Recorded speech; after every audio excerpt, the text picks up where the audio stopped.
my notes? I'm all over the place today. Hello. Hi. I don't know if you heard my dog in the background, but he is yawning. Good morning, Leo. He's looking a little unimpressed. Hold on, I will edit a clip of him in right here just so you can see. He does not look happy with me right now.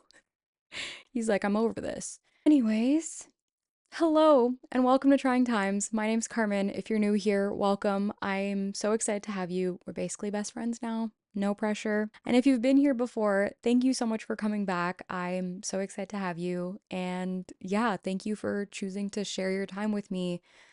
So yeah, let's hang out. Some updates with me. What's going on? What's going on? In my last episode, mentioned I had gone on a trip for my birthday. So I went to London and I spent 2 weeks there. Very exciting time. I know for most people, they have a city that they connect with, and for me, that is London. I genuinely love it there. I feel like it's just a place that, for some reason, feels comforting to me. Now, I feel like somebody from there would probably be like, why? Or maybe they get it. I don't know. Could go one of two ways. But yeah, I do genuinely love it there. I feel like it's so much fun. There's always so much to do, there's always so much to check out. Everything in terms of like architecture is beautiful, people are nice. I would say for the most part, people are nice. A lot of cool fashion, lots of museums, lots of cafes. It was a great time. I had a really good time. Was I a little bit sad to come back? Maybe, but I got to come back to see my dog, who's clearly not happy with me. Every time I sit down to record, he's just like, what is she doing? He sees me set up lighting and my camera and pull my laptop out and the microphone and the headphones, and he's like, oh God, here she goes again. So yeah, he's locked in. He knows I'm going to be sat here talking to myself for probably almost an hour now. But yeah, that's going on with me. Got a new tooth gem. It is mighty shiny and I love it. I don't know if it's going to show on here, but that's fine. What else? What else? What else? What else? I'm blanking on everything. That's okay, because that's not what this episode is about. This episode is going to be all about music. And the timing for that is kind of great, actually, because I'm going to be talking a lot about different things to do with music, specifically the way it can make us as humans feel, the way that maybe it impacts our daily lives, the way that it can maybe be beneficial. Not all those things super detailed, but those things in a nutshell I will be talking about. And I feel like a good way to start this off and segue into the episode is by saying that one of my favorite things to do in the summer is go to concerts. I love it.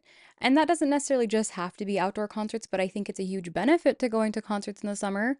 I will say, of any of the shows I've gone to this summer, which I only had three planned, all of them are indoors. One show popped up while I was in London, actually. This is a fun thing to share. One of my favorite musicians, Max Schneider. He's great, great musician. He decided to do a pop-up show in London, and so I got to go there and see him perform live. And it was in a crowd of maybe like 50 people, which is really, really cool. I've seen him live quite a few times now, but that was probably the most intimate show I think I've been to for any artist and definitely a very unforgettable experience. So that was a lot of fun. Got to meet him afterwards and also got to meet some really, really cool people at the show in the crowd as well, some fellow Max fans, and it was amazing. Also, it's always fun connecting with fans. I feel like there's so many communities of cool people that you get to meet that you wouldn't have otherwise.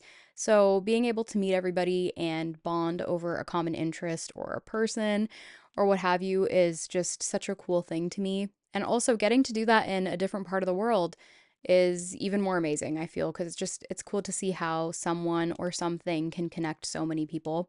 When oftentimes we might not really think about that when we're listening to music, either in our headphones on a walk or maybe in your room or maybe while you're driving or commuting on a train or whatever, what have you. I don't think it's something that we often think about, at least I don't. And I feel like going to shows sometimes is a really nice way to be reminded that you're part of a community that you wouldn't have thought about otherwise. So, yeah, that was a huge tangent. I just feel like in the summer, it's the perfect time to go to shows. And I feel like in the past few years, a lot of artists have been releasing more and more new music, either during or leading into the summer to do tours during that time, which is really exciting, or to promote during that time and then do tours during the winter. But I feel like I've had a genuine love for music and concerts especially since I was around probably 12 years old. I think that's the very first time, or that was the age I was when I went to my very first show. And I feel like ever since it was just like this unforgettable experience for me. And I have always tried since then to make it a point to see my favorite artists or any artists that I'm interested in or use it as an opportunity to discover new artists because without that, I don't know, it kind of felt like my thing. It felt like a driving force for me. It was kind of like motivating or exciting and it always gave you something to look forward to. And even still now, I started going to shows when I was 12, 29 now. I feel like it's still something that I look forward to so much and it's just great. It's wholesome. And like I said, there's so many different parts to it, right? You get to hear your favorite song live, you get to see your favorite musician live, you get to connect with amazing people, or you get to go with your friends who also love that musician and then you guys all get to connect together over that. And it's just a really beautiful thing. So I just feel like it's always a thing for me to want to see my favorite musicians and to be in that space because I feel like it's such a big mood boost. Sometimes it can feel inspiring, sometimes it can feel almost emotional. It can be all the things. But along this sort of subject, I feel like I often think about how music affects me on a regular basis and overall how it can affect us as humans on a day to day basis because it's pretty much in everything we do, or it comes up in a lot of things. And I feel like music is a constant for a lot of people, including myself. I can honestly say, I feel like as I'm doing things on a day to day basis, I always have music playing, or sometimes even when I fall asleep, I have music playing, or I don't know, when I'm running errands, I have music playing. Sometimes I feel like I love using an excuse to always have headphones on. So it's kind of just something that goes hand in hand with everyday activity for me. So I did do a little bit of research and I found this thing out about something called the limbic system. I really hope I'm saying that right. If I'm not, let's pretend I am, which basically refers to our sort of processing of emotions and controlling memory. So basically, when there was some diagram I saw in this study, if you will, about how when we listen to music, this system in our bodies, if you will, in a sense lights up. Something engages it, it sort of sparks. And I find that really interesting because I feel like it can sometimes explain how when we might hear a song we really love or a song that we're really, really interested in, it can lead to a plethora of different feelings or sensations. You might get goosebumps, you might get emotional, you might get really excited, you might feel butterflies in your stomach, your chest might feel heavy or tight. You can feel so many different things through music. And I feel like learning about this sort of a system, if you will, is such an interesting way to actually, I guess, personify all of those feelings and how they show up in your body. So, in part, this can also be from a result of dopamine, which I think is so cool. So, in a sense, this means when we listen to certain music and maybe we have certain memories come up or it can trigger certain thoughts or memories, it's a part of an overall brain stimulating experience, which is crazy to think about. It's a lot, it's insane, but music can really have that effect on us on an everyday sort of basis, which I think is so cool. I think that that makes so much sense because, for instance, I'll go off this example. I feel like there's so much meaning behind all kinds of different songs. Some songs might not have a whole lot of deep meaning, and that's fine. They're just fun to listen to. This morning, actually, I was listening to Chromacopia because, ready to see that live. I'm so ready to see this album live. I have luckily seen Tyler before for his Flower Boy tour and for Igor, but I haven't seen him since. So I'm very excited to go see this album live. I believe he also just released Don't Tap the Glass like literally yesterday when I'm recording this, at least it was yesterday, and I've already listened to that and it's just great. So I've been getting a lot of videos now on TikTok about certain songs and his process behind Chromacopia, as well as Don't Tap the Glass. And I don't know, it's very motivating to learn about what not only what thought process went into a song, but I guess connecting it on an emotional level or connecting it to memories of sorts, because he did a lot of that in this album. And you see this sort of really big evolution in his life through this album, which I find that interesting. When you learn more about these kinds of songs and you already really enjoy them, I think there's this preempt to wanting to see them live. And then even seeing videos of it live can spark so much joy and so much excitement. And then if you're actually able to be in a moment where you get to witness a song live that you love so much that you've kind of done research into, I feel like it's this unmatched experience. And again, I think that that in itself really ties to this whole limbic system of having that sort of a brain stimulating experience, or, a result of dopamine or what have you, or whatever other sort of bodily sensations you might have, because I feel like it's just a one of a kind experience. And I never really knew in all my years of having enjoyed going to shows what that meant, or if there was a word for that, or if it was just a thing we all experienced and then that was that. But I'm really glad to have found this out because, yeah, it just makes so much more sense. I will go a little bit more into the mood piece of it all, though, because I think depending on what your mood is, music can always match the tone or it can make it better. And that's kind of in your hands with what you want out of it or what you're hoping to have out of it or what you're feeling. Because sometimes that's all it really needs is just going off of a feeling. But I will say for me, I find this to be extremely true. I can be easily impacted by, I would say, art pieces in general, like film, TV, music videos, or music in general. So certain things can definitely trigger certain moods, or it can definitely impact me to feel a certain way.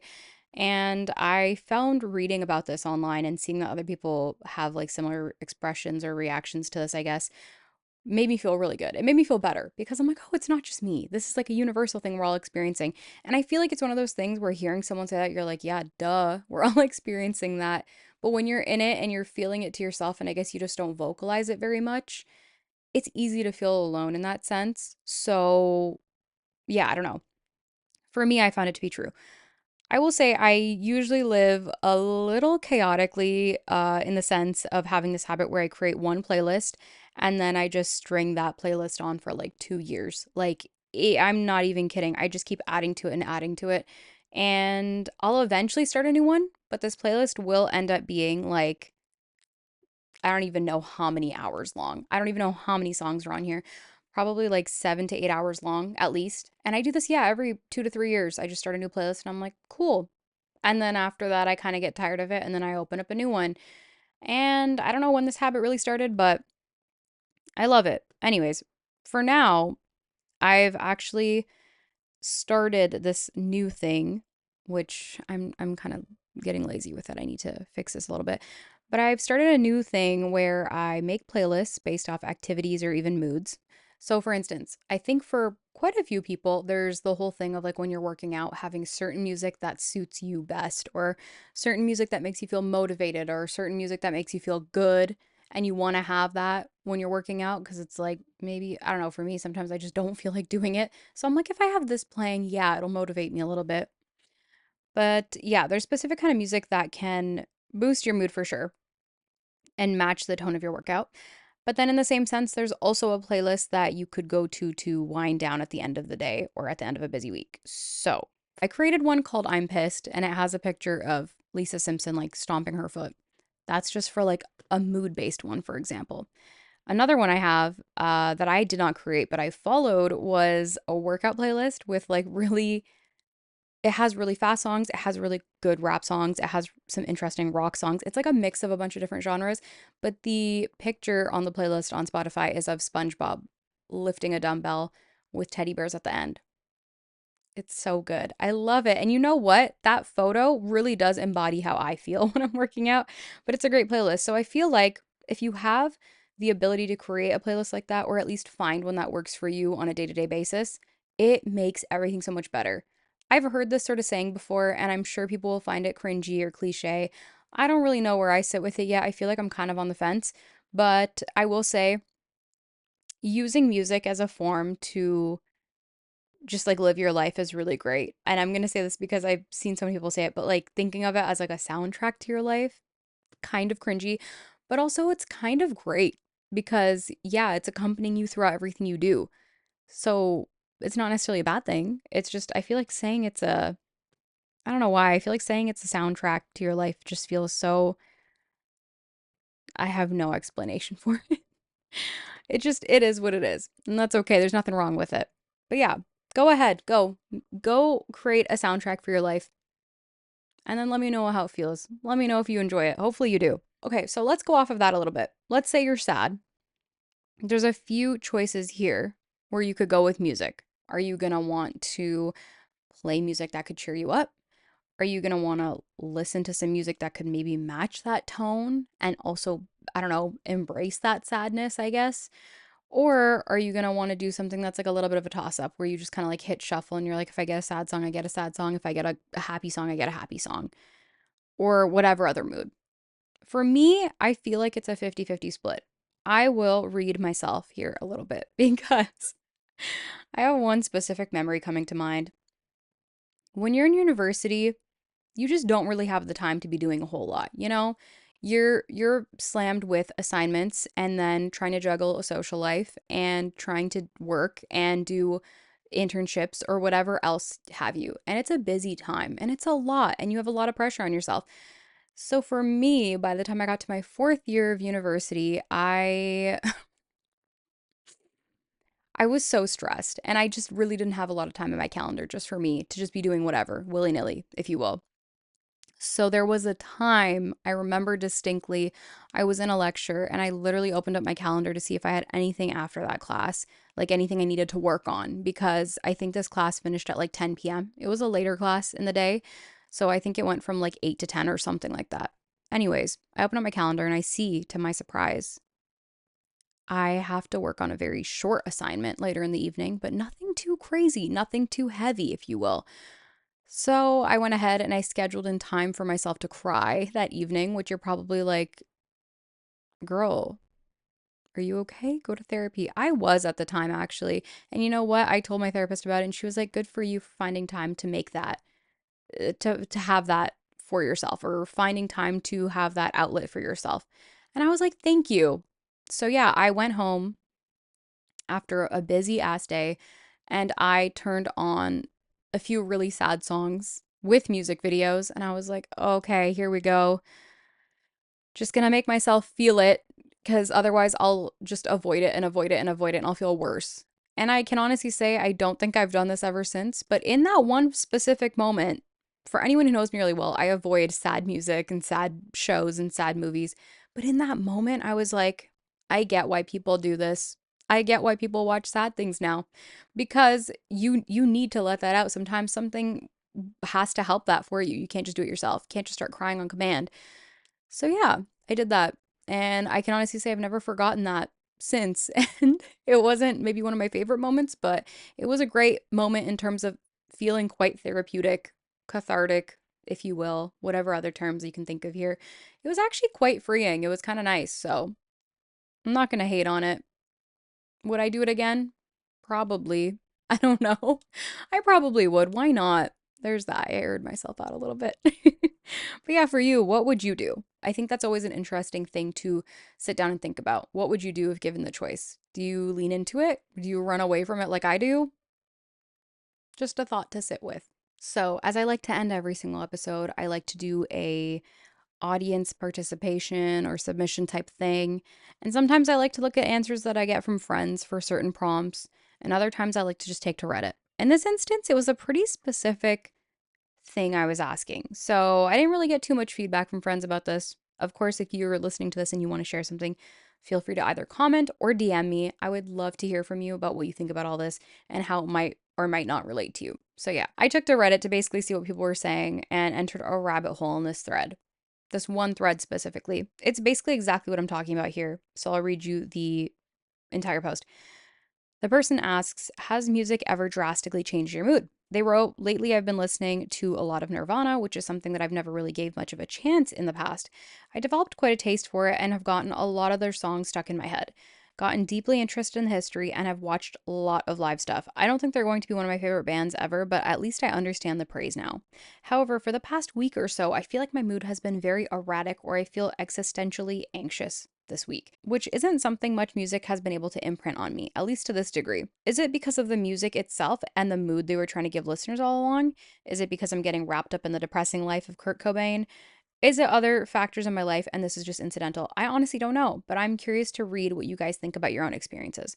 So I felt like this was pretty specific because back to when I just read myself about crying to certain sad music, I feel like that's just I feel like it embodies it very well from a different standpoint. So, one of the answers that I found here, or one of the replies in this forum that I found here, someone said this, and I thought it was a good answer. And they wrote, probably because of the music, because music has the power to change our mood. There's a quote that I really love: listen to the music with the feeling that you want to feel, not the feeling that you're currently having. Keep that in mind. That helped me. So I like that. And it made me feel a little bit grounded in the choice to constantly listen to not just happy music, but upbeat music, as to want to feel more energy and excited. Before I get too much into a tangent on that, someone actually brought up another good point in the same forum here that I want to highlight. I usually think that exterior factors other than music depend on my mood. But if I understand the artist's history and it coincides with my feelings at the time, that can also contribute to my mood, which I find to be really interesting. And again, it's a good way to kind of turn it all back to what the original poster was saying in that post of just like, I really get the hype now, but also, is it because of things going on in my life, or is it because I'm so into understanding the history of this all right now? And I will say, even in listening to certain things and researching certain things, like I said at the beginning of this episode about Tyler the Creator and Chromacopia specifically, and this chapter of his life, it can definitely impact my mood in a certain way too, or, make me feel one of however many ways. So I found it really interesting to find this kind of a post here about somebody else also noticing that in having found a new artist and a new exciting sort of like a chapter of their life of discovering music they really enjoy. Because that feeling in itself is unmatched when you find somebody new that you like, whether they've been around for a while or they're just up and coming. It's a really exciting feeling, and I feel like you get maybe a little bit sucked into it. And I feel like it's really easy to get maybe a little sucked into it and have it be all encompassing. The same way in which when sometimes a new show comes out on like whatever, Netflix, Hulu, HBO, whatever it is, a lot of us sometimes delve into it like hard and we want to watch things all at once and we don't want to let go of it and we just want to know what happens because we want conclusion, or maybe we're just really into it and it feels fulfilling to watch in that moment. I don't know. I feel like sometimes music can have a similar effect too. And clearly with this whole limbic system, again, I really hope I'm saying that right, that that shows it can affect us in so many more ways than just what we think or just what we might know. So yeah, that was a lot. I rambled a lot. But I'm excited to go see Tyler this week. I do have a couple more shows, I believe, this summer, or one more show this summer. So that'll be fun. I don't know. Hopefully, you have the opportunity to go to some shows this summer as well. And if you have, please comment or message me and tell me which ones, because I would love to know. And it would be kind of funny if we went to some of the same shows. So, yeah, that's all. That's all I'm going to leave you with today. If you want to reach out and chat at all about concerts, music, and moods, or anything else, please feel free to do that at the Trying Times Podcast on Instagram. I would love to hear from you and I would love to talk more about this because I feel like I can ramble on and on and on. So, yeah, let's go move that over into our DMs, I guess.